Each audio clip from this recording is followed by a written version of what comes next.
I read, the one journey when you're all in the group and you go and you have this experience where there's a whole lot of you and you pick your partners through a clever way that so no one can just judge. You have to match your plant or your flower or your chosen rock, and you're going to now have an experience with a complete random stranger of the opposite sex, and you're going to have this tantric experience.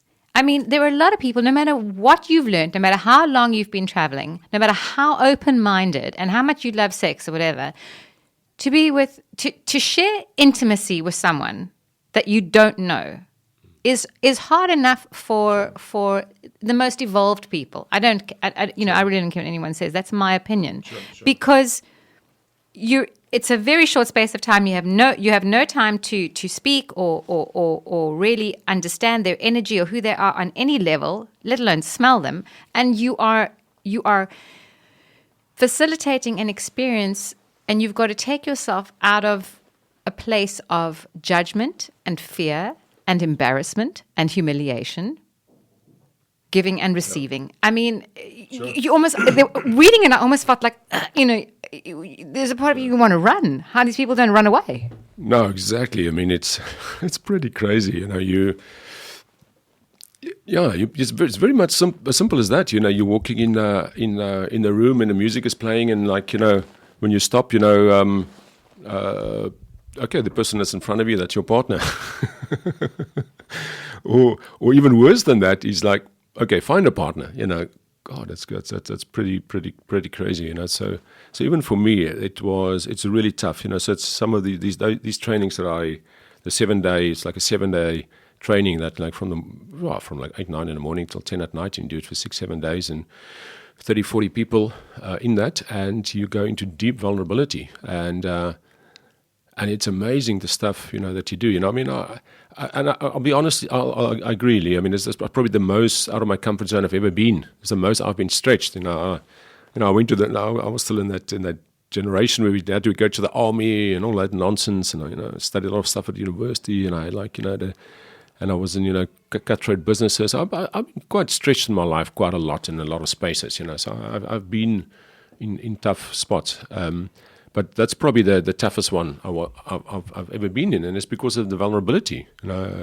We think it's tough to face something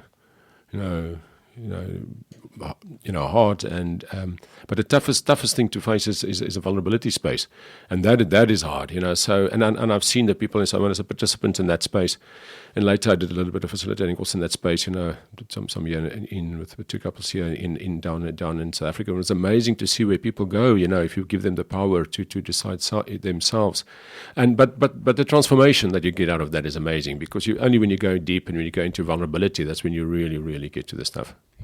Well, true intimacy is a space where it almost, I just, when I say that word, I see it as as something that sits in the bosom of vulnerability. And most all of us, yes.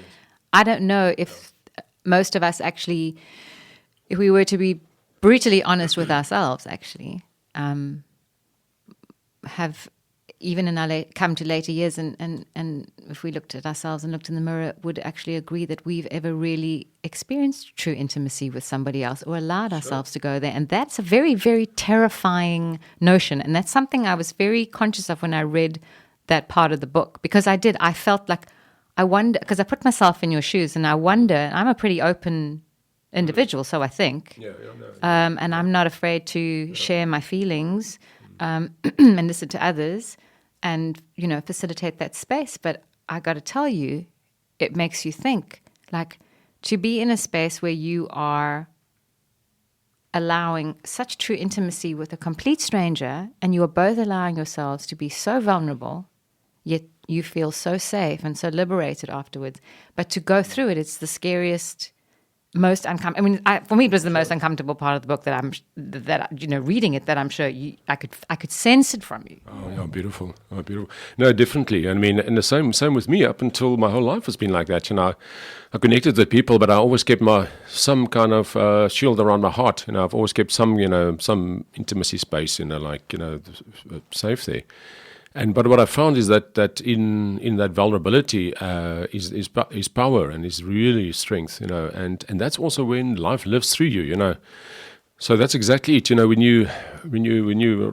I found is when I was resisting that, to go into vulnerability and into the intimacy of that, I was living and I was enjoying my life, but the moment I actually, in these workshops and with all of this stuff where you really push to the nth degree to go there, you actually drop into that vulnerability, then it's almost as if there's a barrier that's surrounding you that falls away, and life can come more to you and through you.